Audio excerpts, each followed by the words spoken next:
If you and the Minister remain lawyers despite your current occupation, then I remain a primary school teacher and very much proud to be one.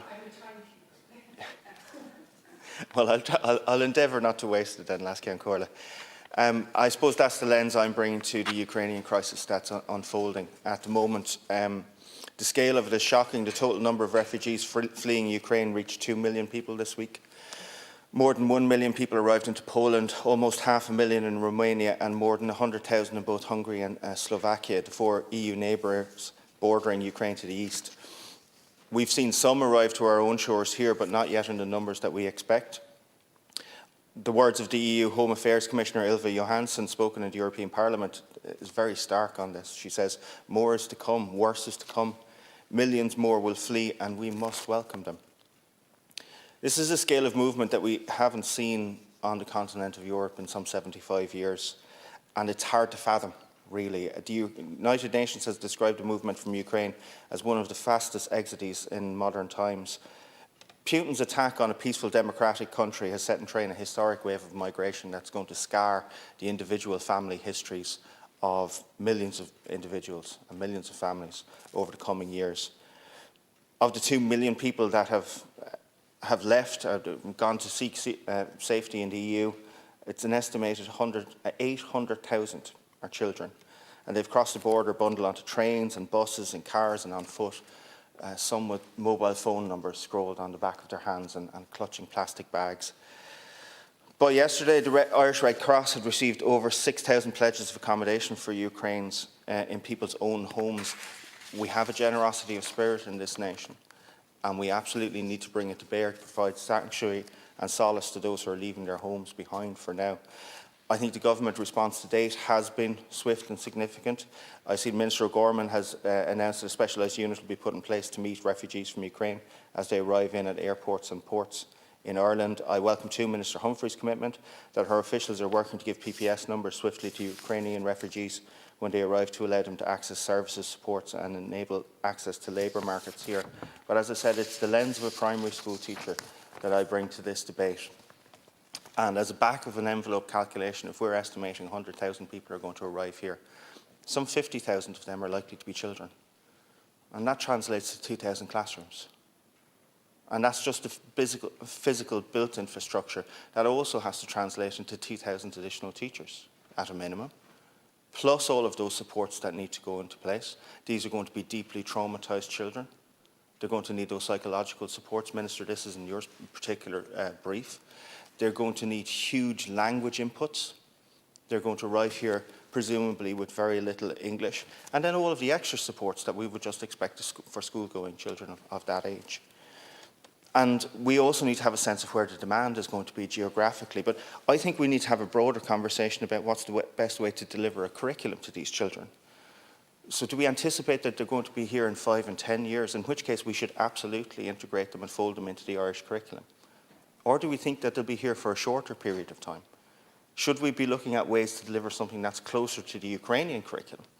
Should we be looking at trying to get resources to deliver it, or at least some of it, in Ukrainian to minimise the disruption to these children's education? Or should we be, in fact, trying to create a stepping stone between those two things, whereby we say, OK, we deal with their specific needs now, but try and scaffold them into an Irish system in the longer term? These are questions, Minister, and I pose them as questions.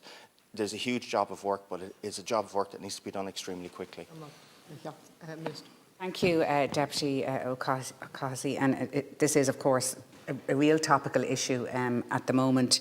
And just to take this opportunity, obviously, to reiterate the government's position that the continuing Russian military action against Ukraine is obviously illegal and immoral.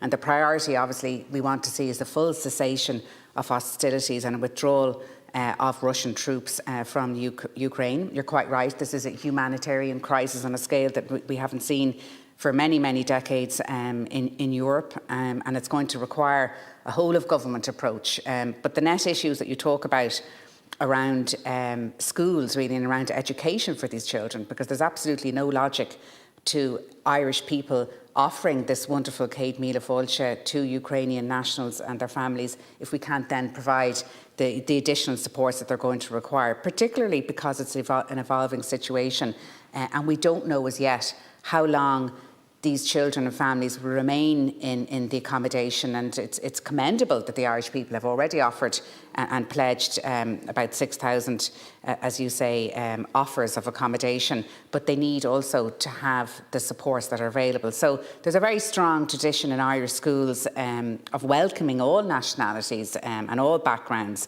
and many have already contacted the department, many schools already who want to help with settling children into school here and into whether it's post-primary or primary or whatever type of education environment it is.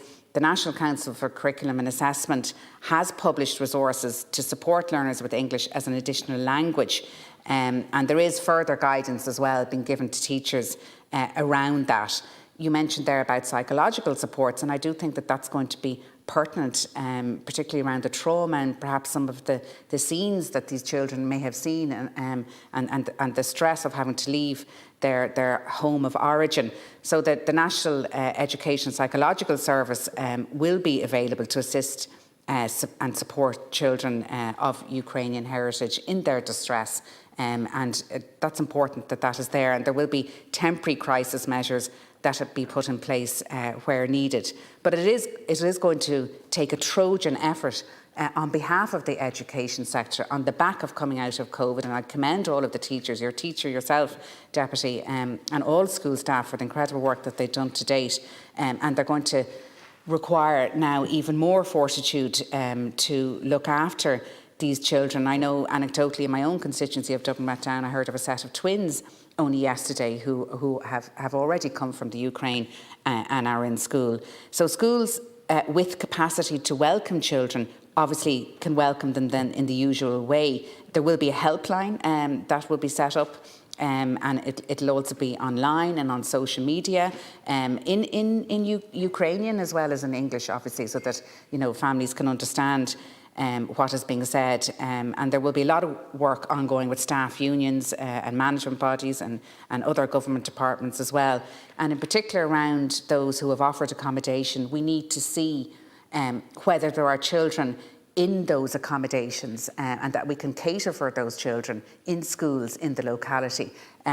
We know that we obviously have children in Ireland who are looking for schools on a daily basis, but we have to also cater for Ukrainians.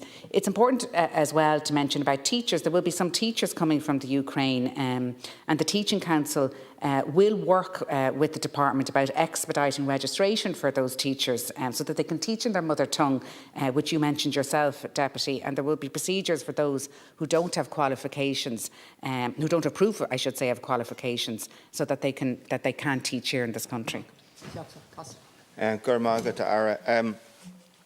So what I'm hearing, what I'm understanding from your answer is that we are talking about a default position where we fold these children into the general school population. And if that's the position, and if that's the considered position that we arrive at with the best expert evidence on it, that's fine, and I'm happy to support that. But we do have to acknowledge the huge additional pressures that would place on school teachers, on school staff, on school principals in particular. And I think it's something that we need to consider. You did reference, presumably we'll have educational professionals who will be arriving in from Ukraine. I think it's important to identify those and to utilise them as quickly as possible. I do have concerns around that. I've taught children with very little English, and these children are going to be deeply traumatised by their circumstances, and it's very difficult to reach them when you don't have a shared language. Very difficult, particularly if you're in the class of 25 or 30, as so many of our teachers often are. So if that's where we're landing at, good, and let's plan around it and support it. I do have concerns that simply the scale and the numbers of children arriving will make that difficult and will place a huge amount of pressure on existing, even the built environment, the built stock. I do think we should be engaging the NCCA. We have experts on curricular reform and curricular planning. We should engage them. We should engage that expertise. I've written to the Joint Oireachtas Committee on Education I've asked them to suspend their work programme and to dedicate some time to this, to hear from best international evidence and to hear how best we can support these children. I think it would be a really good use of our time. There's a lot of expertise on that committee and we should use it to support the government action as much as possible. But I do think we should think deeply about whether our response of folding them into the general school environment, is that the best outcome for the children themselves and also the staff who will have to deliver. Minister, to conclude. Thank you, Deputy. And as a teacher, you have experience in terms of educating children, and I do think that as a country we need to look at novel, innovative approaches as how we're going to educate Ukrainian nationals. As I did say earlier, the teachers will be able, who come from the Ukraine, will be able to teach in their mother tongue, which I think will be of assistance to these children. And the national curriculum, the Council for Curriculum and Assessment as well, as I said, will be publishing resources to give resources and to support learners with English as an additional language. But I think it may well be that some sort of compromise is found between folding children into the existing system, education sector that exists, as well, as I said, providing sort of a hybrid approach, perhaps a novel approach to doing it. Perhaps having the Oireachtas Committee look at it, as you have suggested, is a good idea, that we dedicate some time to this, because we don't want a situation where we have our schools, and we have 4,000 schools in this country, under acute pressure when they are just coming out of COVID, and they have, it'll be a huge mammoth task for them as well, to take in children, particularly if we're talking around 100,000 Ukrainian nationals coming over here. But we have to do it. It's absolutely imperative that we don't just take families as refugees into this country. We've waived the visa requirement. There is no arbitrary limit on the amount that can come into this country, but we also have to educate their children. They could be here for 6 months, they could be here for a year, they could be here for 5 years, and we don't want them suffering from a lack of education. And I do think, because Ireland has a strong tradition in our Irish schools of welcoming children from different nationalities and different backgrounds, I do think that we will have the capacity to do it. I think the helpline will approach, and that cohesion between government departments is going to be absolutely crucial to ensure that we all speak the same language when we're dealing with it. Margaret.